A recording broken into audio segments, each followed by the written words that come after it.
there's always the argument if the players don't go too well, the recruiters blame the development coaches, and Yes, vice versa. yeah. The coaches blame the recruiters. Yes. So, and then in 2005, you win the Foss medal, Williams medal. Just before we go on to that, your experience at Port Adelaide, obviously you sort of said you trained scared almost, to make the mistake. How was coming back to Norwood from that experience there? Did that give you a sense of confidence that you could compete at the SNFL level, at the level you wanted to? Or were you still a little bit unsure? No, I think going in, I was confident at being able to compete at the SANFL level, but coming back and coming back out of that system, it gave me more confidence. Yeah. So even though that 1 year of and it was a strange year because Mac was a coach at Norwood, and I'd be half a week down at Port and then come back for the Thursday night session and then play with Norwood. And there was a little bit of a feel of, the year before I was starting midfield every week, but this in 03, I'd sort of maybe start forward and then go through it. So you sort of felt like you're a little bit in between. You're not fully in at Port and you're not fully in at Norwood. So, I just don't think I had the best year in a few areas, but coming out of that, it didn't affect me sort of coming back to Norwood after that, and I certainly felt better and stronger and fitter, and that I had some more lessons around strategy of the game and stoppage craft that I could then utilise at SNFL level. Funny out of that, I totally get how hard it is on the player where you're back and forth and exactly that. And even obviously spoken to Rodney Maynard and Rowie and that about it as well.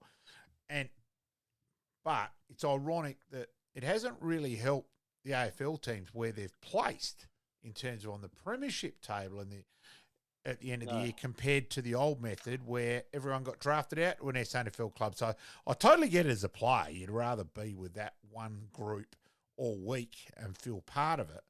But it's ironic premiership table-wise, maybe it hasn't been as big a deal as we thought it was going to be. No. I think it's more a convenience thing from a club perspective as well. That the coaches are not the development coaches don't have to watch, four different games or whatever it is. So I think that's the other part of it as well. They can play the AFL teams system as opposed to being the mini draft at how it was. That I'd be obviously doing the Nord stuff and other players are going over to other teams and doing different things. So it makes sense that they did have this standalone team, but I know what you're saying. They haven't really, it hasn't really affected their performances in terms of a positive way. I do remember an amusing night at the home of football with Bass at the back yelling out, reminding Darren Fyfey that you're not at Port now, you're at Norwood to go to the spot on the thing with colourful language added, and we were pissing ourselves laughing. And Fyfe, to his credit, took it pretty well afterwards, and he takes the mickey out of himself about that as well. Yeah. What about winning the Foss Williams medal, knowing you that would have been a fair bit of pride, and you as a footy nut in terms of knowing the name and all that would have been pretty special, mate. Yeah, I think first of all, getting a game for the state team was a big honour for me because after not making it in the AFL, the next best thing is to try and play the highest level that you possibly can, and that's state footy against Victoria over at Port Melbourne. So that was I remember starting on the bench and came on and kicked a couple of goals and had a fair bit of the footy. So we had a really good win against the Vics. So that was certainly looking back. It's in terms of individual accolades, that's certainly one that's sticks out in my mind, and a really enjoyable day out in Melbourne. And being named state captain the following year, it would have been a pleasurable honour, mate. Yeah, absolutely. Captain the state team. So again, in terms of the next best thing that I can do from an individual perspective, that's again a huge honour to do that.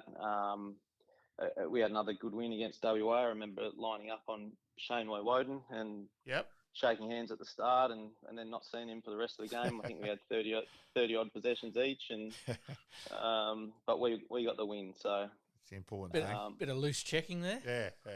Yeah. There wasn't a lot of defense in those sorts of games. No. And 2006, of course, you 150, and your second BNF also is a significant year. Were any more AFL interest at any time during that period, Scotty, or you just think you were unlucky you'd had that 1 year, and as we know, clubs don't tend to look again a lot of the time. Yeah. Back then they never did. If you were slightly injured or you weren't quite what they were looking for, that was it. Yeah, I think the couple of things cost me. Not super tall and not super quick. So, as much as and as much as I'd like to think that if I did get the opportunity that I could find the ball and be smart and clean and have decent agility and all that sort of stuff, I think that it was a time where they were getting more athletic guys through. The whole Kudafides thing changed. How footballers should. The shape of footballers. So a lot of the recruiters back then were looking for taller, more athletic types that they could sort of turn into footballers. Oh, very much so. Like Luke Jericho was someone who got looked at purely, really, because of his athleticism, and it wasn't a sheer coincidence that I mentioned Timmy G's name earlier, because I think you've got similarities as a players, in terms of both could find the ball, but blistering pace wasn't the strength, and all that. And unfortunately, as we know, that's a big thing at AFL level and all that. Yeah.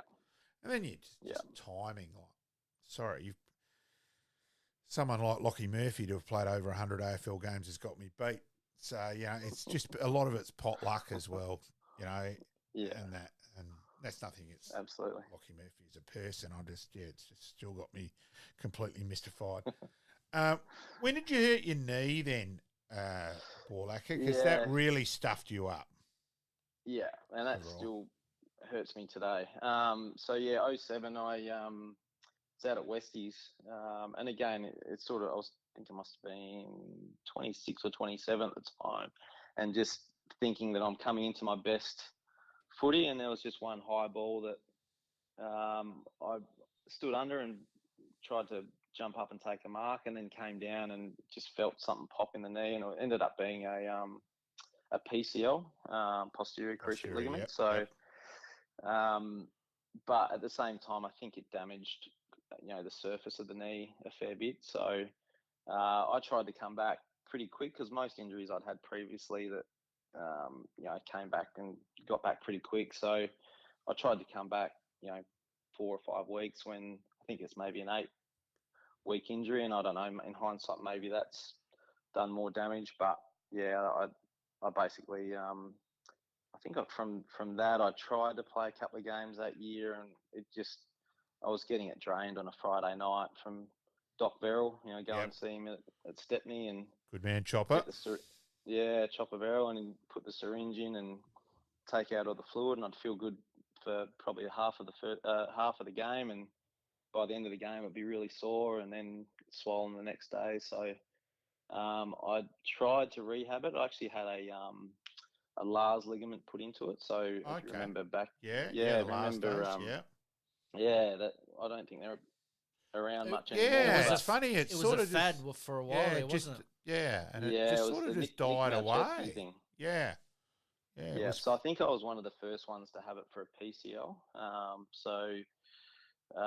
Basically it's an artificial ligament that tried to sort of hold my knee in place a little bit more, but which is still in there. I don't know what it's doing in there. It's still in there somewhere, but it's still these days I can't run a hell of a lot. It's my right knee is pretty painful to do that. But I think I tried from, so I didn't play, I don't think, in 08. No, then you tried it. You tried. Your last game was round 21 in 2009. Yeah, it was against North Adelaide.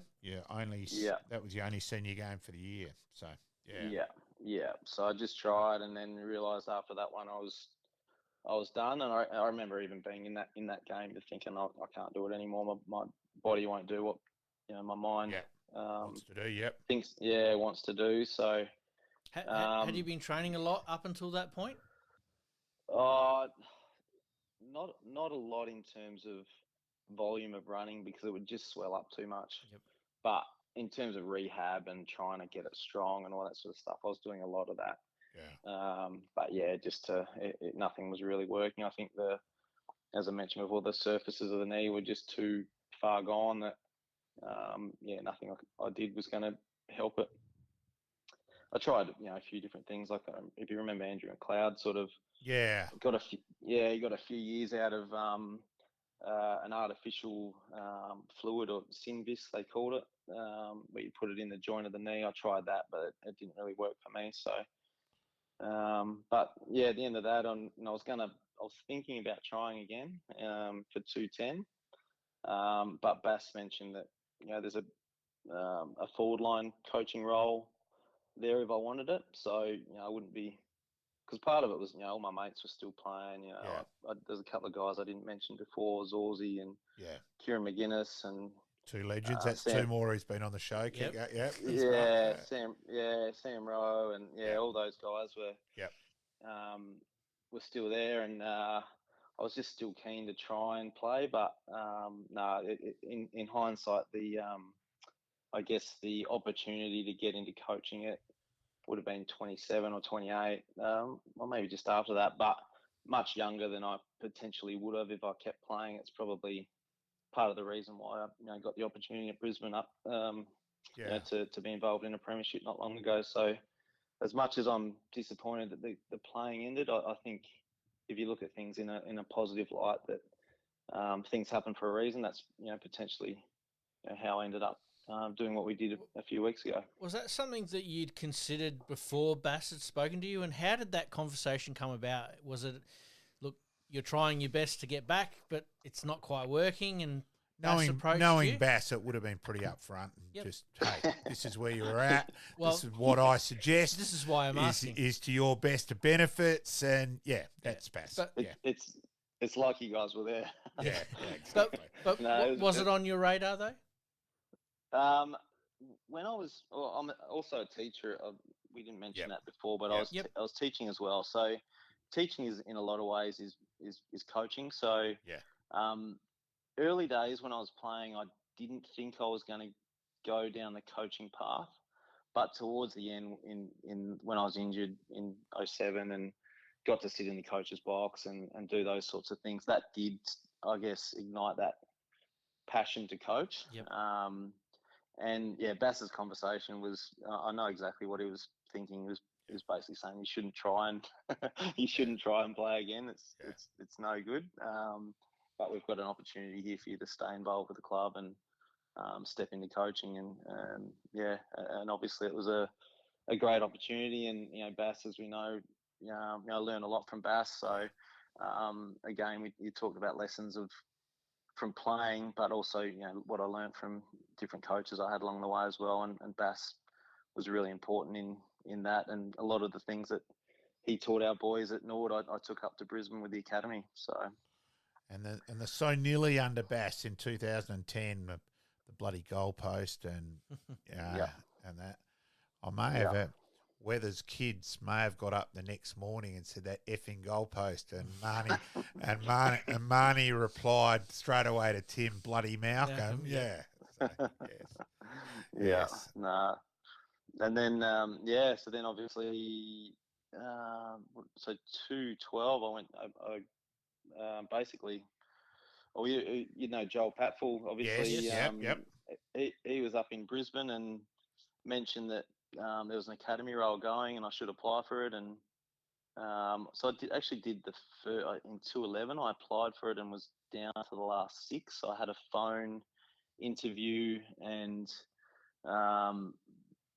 missed out, and then the guy that did it in 211 only did it for a year and then moved back to WA, and then they contacted all the people that were in the mix the year before, and I got a phone interview again, and again, they said I'd missed out.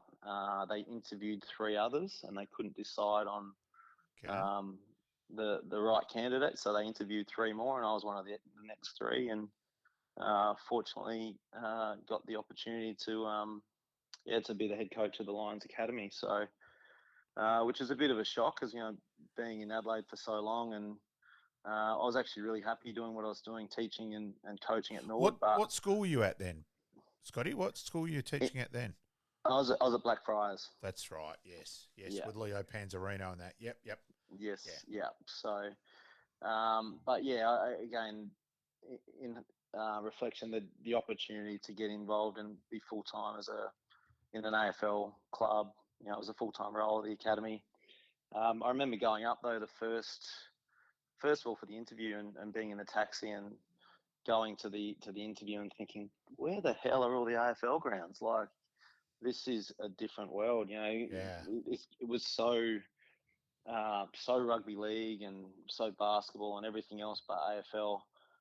But then I watched, when I got announced as the coach, I went and watched the training session, which was taken by a few of the assistant coaches, and I was thinking, geez, our Norwood under-18s would smash these guys, absolutely smash them. So it was a little bit interesting early days, obviously being in rugby league territory, and but I guess the function of the academy was to try and provide a pathway for Queenslanders in AFL, and then sure enough, guys like Harris Andrews came through, and Eric Hipwood and Ben Keys and Corey Wagner, who's at Freo now. So yeah, it started to actually be a bit of a pathway, and once players saw that guys like Harris and that were getting drafted, and then more and more were actually being drawn to AFL, and so it became a really good pathway for players to get into the AFL, but also from what the AFL was trying to do, and that is grow the game in Queensland. It certainly achieved that. Yeah. Well, I was going to say, who were some of the coaches that you had back then? Was Vossi back involved at Brizzy then, and then Mark Harvey? Yep. So Vossi was the senior coach at the time when I first started, and Harves was only a caretaker coach, I think, at the end when Vossi got moved on. So I coached the academy for 4 years, and then I think Lepper got appointed in maybe 14 or 15, and then 2014, I reckon. Was it 14? Yep, and 14. then in 2016, I guess on the back of, we had a few of those boys drafted, Harris and Eric and Keezy, that I got an opportunity to move into the AFL program as a development coach. And then, so I had that year, I was the line coach in the VFL, in the NEFL it was at the time, with the defenders. And basically going from having 250 kids in the academy to basically having to look after about 8.